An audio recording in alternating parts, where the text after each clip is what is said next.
بسم الله الرحمن الرحيم. موت اگر اللہ راضی ہے تو اس سے خوبصورت کوئی پیغام نہیں، اور اگر اللہ ناراض ہے تو اس سے خوفناک کوئی پیغام نہیں. ایسے ہی جب طارق جمیل موت سے ٹکرائے گا تو ایک سیکنڈ میں یہ طارق جمیل سے میت کہلوانا شروع ہو جائے. بیٹے کہیں گے میت، جنازہ. دیہاتی لوگ ہیں تو دیہات میں کہتے ہیں منجی، منجی آ گئی، منجی چال آئی. تو نام ہی مٹ جاتا ہے ایک سیکنڈ میں، ایک سیکنڈ. کبھی تم دیکھ سکو کہ جب مرنے والا مر رہا ہوتا ہے نافرمان، تو کیسے فرشتے اس کے منہ پر، اس کی کمر پہ ضربیں لگا رہے ہوتے ہیں، حالانکہ وہ تو بستر پر لیٹا ہوا ہے. مار رہے ہیں، بتا نہیں سکتا، ہم دیکھ نہیں سکتے. جب ہم یہاں روح کو اٹکاتے ہیں، تم سارے چارپائی کے گرد اکٹھے ہوتے بیٹھے ہوتے ہو، میں بھی وہیں ہوتا ہوں، تم سے زیادہ قریب ہوتا ہوں. اگر تم کہتے ہم جو چاہیں کریں، ہمیں کوئی پوچھنے والا نہیں.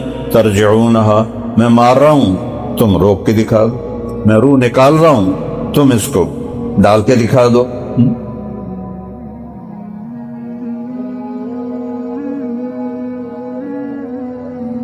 موت پہلے ہے، زندگی بعد میں ہے. پیدا کرتا ہے، موت دیتا ہے.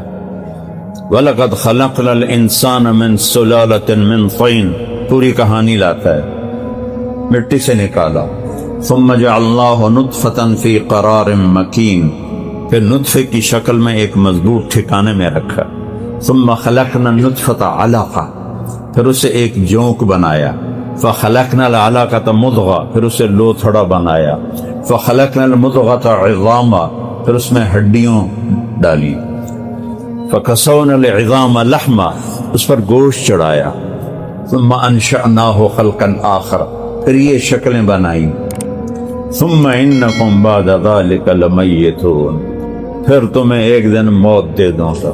ثُمَّ إِنَّكُمْ عِنْدَ رَبِّكُمْ تُبْعَثُونَ، کہ تختصمون. مجھے پوری کہانی بتائی ہے. یحیی و یمیت، زندہ بھی کرتا ہے، موت بھی دیتا ہے. حی لا یموت، خود موت سے پاک ہے. قدیم بلا انتہا، کوئی انتہا نہیں. دائم بلا ابتدا، کوئی ابتدا نہیں. الاول لیس قبلہ شیء، وہ اول اس سے پہلے کچھ نہیں. والآخر لیس بعدہ شیء، وہ آخر اس کے بعد کچھ نہیں. والظاہر لیس فوقہ شیء، وہ بلند اس سے بلند کچھ نہیں. والباطن لیس دونہ شیء، وہ چھپا ہوا اس سے چھپا ہوا کچھ نہیں. عربی میں، اردو میں ذرہ کہتے ہیں چھوٹی چیز کو، اور عربی میں ذرہ کہتے ہیں ایٹم کو. جس کو انگلش میں جو ایٹم ہے وہ 1 سینٹی میٹر کا 10 کروڑواں حصہ ہوتا ہے، جو انہوں نے قیاس کیا. تو اللہ کہہ رہا ہے وَإِن كَانَ مِثْقَالَ حَبَّةٍ مِّنْ خَرْدَلٍ، یہاں ذرے کی مثال دے رہا ہے اردو والی. رائی کا دانہ ہوگا تمہارا عمل تو میں لاؤں گا. اور لا يعزب عنہ مثقال ذرہ، تیرا رب تو ایٹم بھی دیکھ رہا ہے، تینوں منہ کالا کر دے نہیں دیکھے گا. ایٹم کو دیکھ رہا ہے. موت، حیات. اور موت اگر اللہ راضی ہے تو اس سے خوبصورت کوئی پیغام نہیں، اور اگر اللہ ناراض ہے تو اس سے خوفناک کوئی پیغام نہیں. ایک ظالم کی موت ہے، نافرمان کی موت ہے. تو اللہ کہتا ہے وَلَوْ تَرَى إِذْ يَتَوَفَّى الَّذِينَ كَفَرُوا الْمَلَائِكَةُ يَضْرِبُونَ وُجُوهَهُمْ وَأَدْبَارَهُمْ، کبھی تم دیکھ سکو کہ جب مرنے والا مر رہا ہوتا ہے نافرمان، تو کیسے فرشتے اس کے منہ پر، اس کی کمر پہ ضربیں لگا رہے ہوتے ہیں، حالانکہ وہ تو بستر پر لیٹا ہوا ہے. ہیٹھو کی تو منجی دے ہیٹھو مار رہے ہیں، سوٹے وہ مار رہے ہیں، وہ بتا نہیں سکتا، ہم دیکھ نہیں سکتے. فلولا اذا بلغت الحلقوم، جب ہم یہاں روح کو اٹکاتے ہیں. وانتم حینئذ تنظرون، تم سارے چارپائی کے گرد اکٹھے ہوتے بیٹھے ہوتے ہو. وَنَحْنُ أَقْرَبُ إِلَيْهِ مِنْكُمْ وَلَكِنْ لَا تُبْصِرُونَ، میں بھی وہیں ہوتا ہوں، تم سے زیادہ قریب ہوتا ہوں، فلولا ان کنتم غیر مدینین، اگر تم کہتے ہم جو چاہیں کریں ہمیں کوئی پوچھنے والا نہیں، ترجعونہا، میں مار رہا ہوں تم روک کے دکھا دو، میں روح نکال رہا ہوں تم اس کو ڈال کے دکھا دو، ان کنتم صادقین، سچو تو نکالو، واپس ڈالو اس کی موت۔ چھری فرعون کے ہاتھ میں ہو اور اللہ کا ارادہ ہو تو نہیں چلے گی، چھری خلیل اللہ کے ہاتھ میں ہو اور اللہ کا ارادہ نہ ہو تو چھری نہیں چلے گی۔ ایک دشمن کے ہاتھ میں چھری ہے، انہیں 70,000 ذبح کیے، موسیٰ کو گود میں پالا، کیا قدرت ہے۔ اور ایک خلیل اللہ، 4,000 نبیوں کے والد، 4,000، ان کے یعقوب اسحاق علیہ السلام سے 4,000 نبی آئے، اور اسماعیل علیہ السلام سے ایک ہی آئے، اور وہ 100 سونار کی ایک لوہار، محمد رسول اللہ۔ انہوں نے چھری چلائی ہے، چھری کند نہیں ہوئی، یہاں کوئی لوہے کا ٹکڑا نہیں آ گیا، یا یہ گردن پتھر نہیں بن گئی، گردن ہے، چھری ہے، ہاتھ خلیل کا ہے، گردن اسماعیل کی ہے، باپ بیٹا نبی ہیں، اوپر والے کا امر ہے نہیں، لا، سارا زور لگا لیا، 1 دفعہ 2 دفعہ 3 دفعہ، آسمان کے فرشتے 2 دفعہ روئے ہیں، سارے آسمان۔ جب ان سے پوچھا نا کہ انی ارا فی المنام انی اذبحک فانظر ماذا ترى، خواب میں تجھے ذبح کرتا دیکھ رہا ہوں، کیا رائے ہے تیری؟ کیا رائے کا مطلب تھا؟ اگر تیار ہو تو کام اور طرح ہوگا، اگر تیار نہیں ہو تو پھر کام دوسری طرح ہوگا، یہ تھا، یہ نہیں تو کہے گا نہیں تو چلو چھوڑو، نہیں، نوعیت دیکھنی تھی کہ ہاں کرتا ہے تو آسانی سے کام ہوگا، نہ کرتا ہے تو پھر پکڑ کے ہوگا۔ تو وہ کہتے ہیں یا ابت فعل، انہوں نے وہ بھی اڑا دی، سبحان اللہ، یا ابت وفعل، یا ابت ففعل، تا کو افعل کے ساتھ جوڑ دیا کہ بابا دیر کیوں کر رہے ہو، پھر کیوں دیر کر رہے ہو، ستجدنی انشاء اللہ من الصابرین۔ پھر کہنے لگے تجھے پتہ بھی ہے میں کیا کہہ رہا ہوں؟ کہنے لگے ہاں پتہ ہے، مجھے ذبح کریں، آپ کے بدلے میں مجھے اللہ مل جائے اور دنیا کے بدلے میں مجھے جنت مل جائے گی۔ اب وہ موضوع میں دیکھا، ہاں میری ماں کو بڑا دکھ ہو، میری ماں کو بڑا دکھ ہو، تو اپنا کرتا اتارا اور ابراہیم علیہ السلام کو دیا کہ یہ کرتا میری ماں کو دے دینا، جب مجھے یاد کرے گی تو میرے کرتے کو دیکھ لیا کرے۔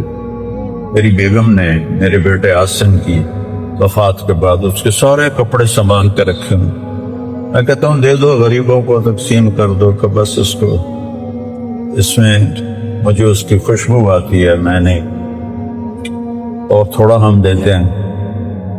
تو کہا یہ میری ماں کو دے دینا، وہ مجھے یاد کرے گی تو میرا کرتا دیکھ لو، اور پھر وصیت کی کہ یہیں دفن کرنا، ادھر نہ لے جانا ورنہ اسے بہت دکھ ہوگا۔ یہ 6 سال کا بچہ، پھر وہ تو نبی ہیں، تو نبی کے بیٹے ہیں تو ان کا لیول تو ایسا ہی تھا۔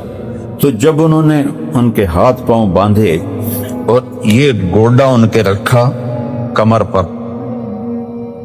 اور ایسے سر کے بال پکڑے اور یوں گردن اٹھائی اور یوں چھری اٹھائی اور یوں آسمان کو دیکھا، یا اللہ تو مجھ سے ناراض ہو گیا ہے کہ اسماعیل کی محبت میرے دل میں بہت زیادہ آ گئی ہے، تو یا اللہ دیکھ میں اسے تیرے نام پہ قربان کر رہا ہوں، اسماعیل کی محبت تیری محبت سے زیادہ نہیں، اور اگر کوئی میرا امتحان ہے تو مجھے اس میں کامیابی دے۔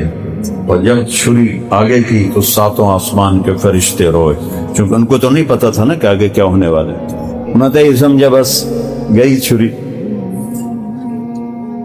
اور دوسری دفعہ جب ہمارے نبی کو طائف والوں نے پتھر مارے اور اتنے مارے کہ آپ بے ہوش ہو کے گر گئے اور کرتا آپ کا جوتا آپ کے لہو کے ساتھ ایسے گوند کی طرح چپک گیا، اتارا نہیں جا رہا تھا، اور ساری یہ پنڈلیاں لہو سے سرخ ہو چکی تھی۔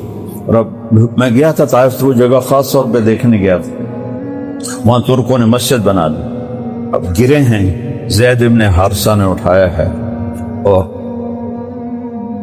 انگور کی بیل کے نیچے ڈالا ہے، تو وہاں اپنے رب سے شکوہ کیا، اللہم الیک اشکو ضعف قوتی وقلت حیلتی وہوانی علی الناس، یا اللہ الی من تکلنی، یا اللہ یہ میرے ساتھ تو نے کیا کر دیا، تو نے مجھے کن کے حوالے کر دیا، تیرے سامنے میرا شکوہ بھی ہے، گلہ بھی ہے، ساتوں آسمان کے فرشتے ہو آپ کی یہ فریاد سن کر۔ تو 2 دفعہ فرشتوں کے بھی آنسو نکلے ہیں نبیوں پر، اور سب سے زیادہ تکلیف میرے نبی پر، آپ حضرت عائشہ نے پوچھا آپ کو سب سے زیادہ تکلیف یہ نبوت کے زمانے میں کس وقت آئی، کہاں آئی؟ کا طائف۔ اب دیکھو جو کعبہ قوسین جس کی انتہا ہے، سدرۃ المنتہا جس کی انتہا ہے، اور وہ بھاگ رہے ہیں اور پیچھے پتھر مارنے والے پتھر مار رہے ہیں، اور لہو ادھر سے نکل رہا ہے ادھر سے نکل رہا ہے، اور ساتوں آسمان کے فرشتے رو رہے ہیں، اور جس کا وہ حبیب ہے وہ اس کو دیکھ رہا ہے، تو میرا حبیب کیا کرتا ہے میرے، نہ ہینگ لگے نہ پھٹکڑی تے کم ہو جاوے چوکھا ہی چوکھا، این تا نہیں آندا۔ وَلَنَبْلُوَنَّكُمْ وَلَتُبْلَوُنَّ لِيَبْلُوَكُمْ لِنَبْلُوَهُمْ، کتنے قرآن کے الفاظ بتا رہے ہیں کہ آزماؤں گا۔ حسب الناس ان یقولوا آمنا وهم لا یفتنون، فتنہ کسے کہتے ہیں؟ سونا پگھلانے کو کہتے ہیں، سونار کو فتان کہتے ہیں عربی میں، آج کل مجوہری کہتے ہیں، لیکن پرانی عربی میں سونار کو فتان، سونا پگھلانے والا، کہ سونے کے اندر جو کھوٹ ہوتا ہے وہ پانی سے نہیں نکلتا، وہ آگ میں جل کر الگ ہوتا ہے۔ میں نے خود بیٹھ کے دیکھا یہ کہ کیسے یہ ایک سونار کی دکان پہ بیٹھ کے سارا میں نے اپنی آنکھوں سے دیکھا، بالکل صاف ستھری ٹکیا، لیکن تھوڑی دیر کے بعد اس کے اوپر میل آ گئے۔ تو اندر جو بغض ہے، حسد ہے، نفرت ہے، شہوت ہے، جھوٹ ہے، بغاوت ہے، ظلم ہے، 2 نمبری ہے، دھوکہ ہے، فریب ہے، فراڈ ہے، بدتمیزی ہے، یہ ساری تو اندر کی چیزیں ہیں، یہ نہانے سے نہیں دھلتی، یہ نماز پڑھنے سے نہیں دھلتی، یہ اتنا اللہ کی طرف سے حال آتا ہے کہ پورا اندر پگھل جاتا ہے، پھر گندگی باہر نکلتی ہے، اور پھر یہ انسان بنتا ہے۔ تو اقبال نے کہا تھا فرشتوں سے بہتر ہے انسان بننا، مگر اس میں پڑتی ہے محنت زیادہ۔ تو میرے بھائیوں، میرے عزیزوں، موت مقدم ہے، زندگی مؤخر ہے، اور یہ چند دن کا جس نے بنایا ہے دنیا کو، وہ کہتا ہے لعب ولہو وزینۃ وتفاخر بینکم وتکاثر فی الاموال والاولاد، کھیڑ تماشا، زیب و زینت، پیسے کی دوڑ، عزت کی دوڑ، بس موت سے ٹکر کھائی تو زیرو۔ 1 کروڑ کو 0 سے ضرب دو تو 0 ہی بنتا ہے، 1 ملین بلین کو 0 سے ضرب دو تو 0 بنتا ہے۔ ایسے ہی جب طارق جمیل موت سے ٹکرائے گا تو 1 سیکنڈ میں یہ طارق جمیل سے میت کہلوانا شروع ہو جائے گا۔ بیٹے کہیں گے میت، جنازہ، دیہاتی لوگ ہیں تو دیہات میں کہتے ہیں منجی، منجی آ گئی، منجی چال آئی، وہ نام ہی مٹ جاتا ہے 1 سیکنڈ میں، 1 سیکنڈ۔ پھر کون پیچھے قبروں پہ جاتا ہے دعائیں کرنے کے؟ موت ایک حقیقت ہے، ایک نئی زندگی میں داخلہ ہے۔ اگر اللہ راضی ہے تو موت سے خوبصورت کوئی پیغام ہے، اور اگر اللہ ناراض ہے تو موت سے خوفناک کوئی پیغام نہیں۔ جیسے یورپ میں خاندانی نظام بکھر گیا، سن 1792 میں انگلستان میں ایک عورت تھی جس کا نام تھا میری واسٹون کرافٹ۔ اس نے ایک کتاب لکھی عورتوں کی آزادی، کہ عورتوں کو آزادی دی جائے، عورتوں کو کیوں کمرے میں پابند ہے، یہ باہر آئے، مردوں کے کندھے سے کندھا ملا کر کام کرے، ان کو آزادی دو۔ اس سے پہلے یورپ میں بھی کوئی تصور نہیں تھا عورت کے بے پردہ رہ کر باہر آنے کا، وہاں کی تہذیب میں بھی حیا شامل تھی، لیکن پیچھے سے شیطان نے کھڑکھڑایا۔ ادھر انگریز کا راز تھا کہ اس کی مملکت میں سورج نہیں ڈوبتا تھا، تو شیطان کی طاقت کے پیچھے سے حکومت کی طاقت، پیچھے نفس کی طاقت۔ اب مردوں کو بھی زیادہ شہوت پوری ہونے لگی، عورت کی بھی ہونے لگی، تو بڑھتے بڑھتے وہ چنگار ایسی ہے کہ ان کا سارا نظام ٹوٹ گیا۔ سن 2000 میں ایک سروے کیا گیا اسی انگلینڈ میں جہاں سن 1792 میں یہ تحریک چلی تھی کہ عورتوں کو آزادی دی جائے۔ تو عورتوں سے پوچھا گیا کہ تم واپس گھر جانا چاہتی ہو یا کام کرنا چاہتی ہو یا اسی طرح آزاد رہنا چاہتی ہو؟ تو 98% عورتوں نے کہا ہم گھر جانا چاہتے ہیں، لیکن ہمیں خاوند نہیں ملتے، ماں باپ نہیں ملتے۔ اس آزادی کی قیمت عورت کو یہ دینا پڑی کہ ان کا ماں کا روپ، بیٹی کا روپ، بہن کا روپ ختم ہو گیا، بیوی کا بھی روپ ختم ہو گیا۔ اور ادھر مردوں کے ساتھ کیا ہوا کہ ان کا بھی بیٹے کا روپ ختم، باپ کی شکل ختم، بھائی کی شکل ختم، چاچا کی شکل ختم، دادا تایا کی شکل ختم، خاوند کی شکل ختم۔ جب تک ان کا دل لگا رہے گا یہ ایک دوسرے کی تسکین کا سبب بنتے رہیں گے۔ اگر کبھی ایک کا بھی دل بھر جائے گا تو ایسے اٹھ کر پھینک دیں گے جیسے ٹیشو پیپر کو استعمال کے بعد پھینک دیتے ہیں۔ یہ وہاں کی کربناک زندگی ہے۔ حضرت فاطمہ رضی اللہ عنہ کی رخصتی کا منظر۔ اگر ہم اپنی شادی میں سادگی لے آئیں گے تو شادی آسان ہو جائیں گی، زنا مشکل ہو جائے گا، اور اگر ہم نے اپنی شادی کی شرطیں مشکل کر دیں گے تو شادی مشکل ہو جائیں گی۔ ایسے ہی حضرت فاطمہ رضی اللہ عنہ کا نکاح مسجد میں ہوا۔ 2-4 مہینے کے بعد حضرت علی رضی اللہ عنہ نے عرض کیا یا رسول اللہ رخصتی ہو جائے، تو آپ نے فرمایا ٹھیک ہے کروا دیتے ہیں۔ تو آپ مغرب کی نماز پڑھ کر گھر آئے تو آپ نے فرمایا ام ایمن کو بلاؤ۔ حضرت فاطمہ فرماتی ہے کہ میں گھر میں کام کر رہی تھی، مجھے آواز آئی کہ ام ایمن کو بلاؤ۔ ام ایمن آ گئی تو آپ نے فرمایا فاطمہ کو علی کے گھر میں چھوڑ آؤ، ان سے کہو میں عشاء پڑھ کر آؤں گا، تم میرا انتظار کرنا۔ اب یہ 2 جہان کی سرکار کی بیٹی ہے، ان کی رخصت یوں ہو رہی ہے کہ باپ بھی ساتھ چھوڑنے نہیں گیا اور دولہا لینے بھی نہیں آیا، باپ چھوڑنے نہیں گیا۔